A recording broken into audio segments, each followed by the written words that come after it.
मनुष्य बस खुश रहना चाहता है। एकमात्र खुशी के लिए वह हर संभव प्रयास करता है। निश्चय रूप से खुशियाँ हम सभी के लिए मायने रखती हैं और अपनी खुशियों के लिए मनुष्य को कार्य और प्रयास दोनों करना चाहिए। जीवन की व्यस्तता और भाग दौड़ में हमारी खुशियाँ कहीं पीछे छूट जाती हैं। दूसरों के लिए त्याग और समर्पण के खातिर हम स्वयं को कभी इतना महत्व ही नहीं दे पाते, क्योंकि हम स्वयं की खुशियों के विषय में कभी सोचते ही नहीं हैं। और यदि सोचते भी हैं तो हमारी जिम्मेदारियां इतनी अधिक होती हैं कि उसके आगे सब कुछ शून्य हो जाता है। इतने सारे प्रयासों के बावजूद भी हम मनुष्य खुश क्यों नहीं रह पाते? प्रभु श्री कृष्ण कहते हैं कि मनुष्य की इच्छाएं अनंत होती हैं, जिनका कोई अंत नहीं होता। यदि आप स्वयं को समझें कि आपकी ज़रूरतों के हिसाब से आपकी क्या इच्छाएं हैं जो कि जीवन के लिए आवश्यक भी होती हैं, ऐसी इच्छाएं यदि वो पूरी नहीं हुई तो आपका अस्तित्व खत्म हो जाएगा। यदि आप अपने अस्तित्व के लिए इच्छाएं रखते हैं तो ऐसी इच्छाएं आवश्यक हो जाती हैं। अस्तित्व का तात्पर्य यहाँ आपके जीवन निर्वाह से है, जिनके बिना आप जीवित ही नहीं रह पाएंगे। प्रभु श्री कृष्ण कहते हैं कि यदि आप अपनी जरूरी इच्छाओं के लिए इच्छाएं रखकर कर्म करते हैं तो इसमें कोई बुराई नहीं है, परंतु ऐसी इच्छाएं जिनके बिना भी आप अपने जीवन को संचालित कर सकते हैं, ऐसी इच्छाओं का कोई अर्थ नहीं होता। यदि ऐसे मनुष्य की अनंत इच्छाएं पूरी हो भी जाती हैं फिर भी वह भीतर से खोखला होता है, क्योंकि ऐसा मनुष्य कभी शांत बैठ नहीं पाता। अब उसके समक्ष एक ऐसी दुविधा खड़ी हो जाती है जिनके लिए उसका पूरा जीवन भी कम पड़ जाता है, क्योंकि इन इच्छाओं से भी जो भी विषय वस्तु को उसने उत्पन्न किया है अब उन्हें संवारने और संभालने की चिंता सताती है। अतः सर्वप्रथम मनुष्य को अपनी इच्छाओं पर नियंत्रण होना चाहिए। अपनी इच्छाओं को सीमित रखें। वाणी, मनुष्य की वाणी ही आपके मन के भाव को दूसरों तक पहुंचाती है। अतः आपके शब्द कैसे हैं, बोलते समय आपका भाव कैसा है, इसका विशेष ध्यान रखना चाहिए। एक बच्चा लगभग 2 से 3 साल तक बोलना सीख जाता है, परंतु क्या बोलना है ये मनुष्य संपूर्ण जीवन भर सीख नहीं पाता। प्रभु श्री कृष्ण उपदेश देते हैं कि जीवन को सरलतम और सुखमय बनाने के लिए आपकी वाणी में मिठास होना चाहिए और शब्दों में नैतिकता होनी चाहिए, क्योंकि आपकी बोली ही आपके संस्कार को दर्शाती है।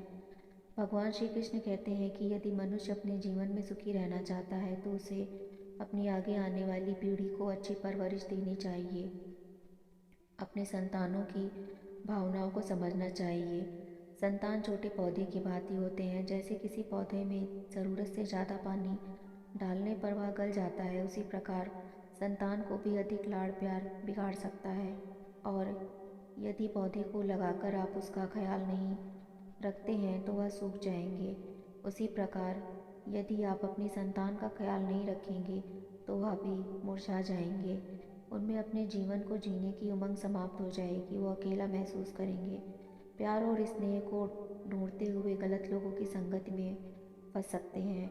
अतः संतान को लाड़ प्यार अवश्य करें, परंतु उन्हें सही गलत की सीख ज़रूर दें। उनकी गलतियों पर भी उन्हें प्यार से समझाएं और उनमें सुधार करें।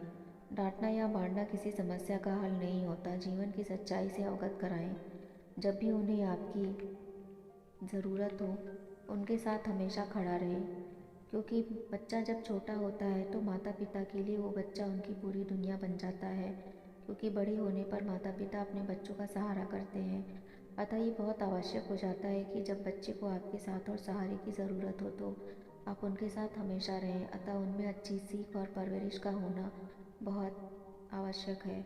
माता पिता अक्सर यही गलती करते हैं कि अपने जन्मजात शिशु की भावनाओं को नहीं समझते और बड़े होने पर उसे ज्ञान देते हैं, क्योंकि हम जैसा बीज बोएंगे वही काटेंगे। जीवन में सुखी रहने के लिए प्रभु श्री कृष्ण की ये सीख माता पिता के लिए थी।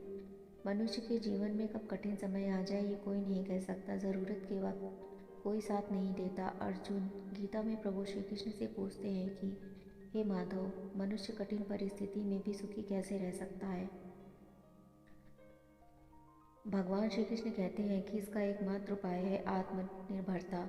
यदि मनुष्य आत्मनिर्भर है तो वह अपने जीवन की कठिन परिस्थिति में भी सुख के क्षण प्राप्त कर सकता है, क्योंकि कठिन परिस्थिति में वैसे भी आपके साथ कोई नहीं होता। ऐसे में धन ही एकमात्र आपका सच्चा साथी होता है, जो आपकी सभी ज़रूरतों को पूरा करता है। अपनी ज़रूरतों के लिए किसी और पर आश्रित नहीं होना पड़ता।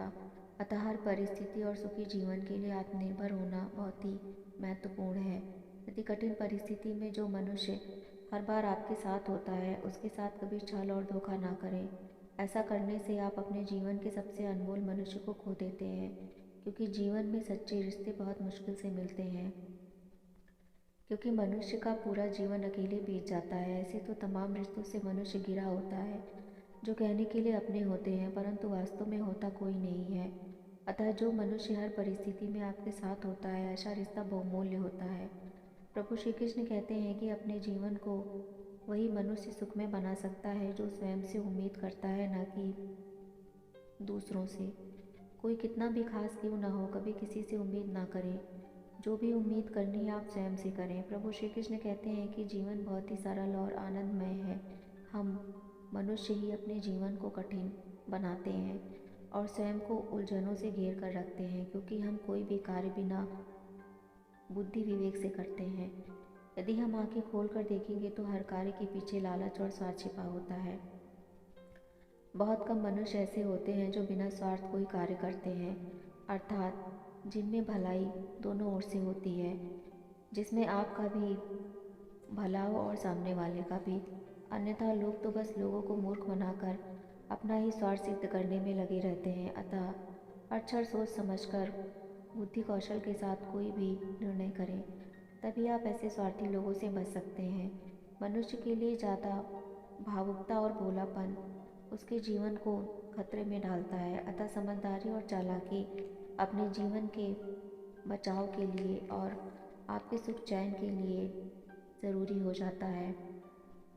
अतः जीवन की यात्रा बहुत ही आकर्षक और शानदार है। बस आपको अपने सुखी जीवन के लिए हर जगह अपनी बुद्धि का प्रयोग कर उचित निर्णय लेना होता है और आत्मज्ञान से परिपूर्ण होना होता है।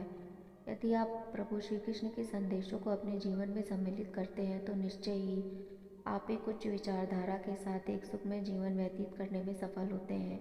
चैनल को सब्सक्राइब, वीडियो को लाइक और शेयर करें। प्रभु श्री कृष्ण की ऐसी एक और विचारधारा के साथ मिलते हैं अगली वीडियो में। तब तक के लिए राधे राधे।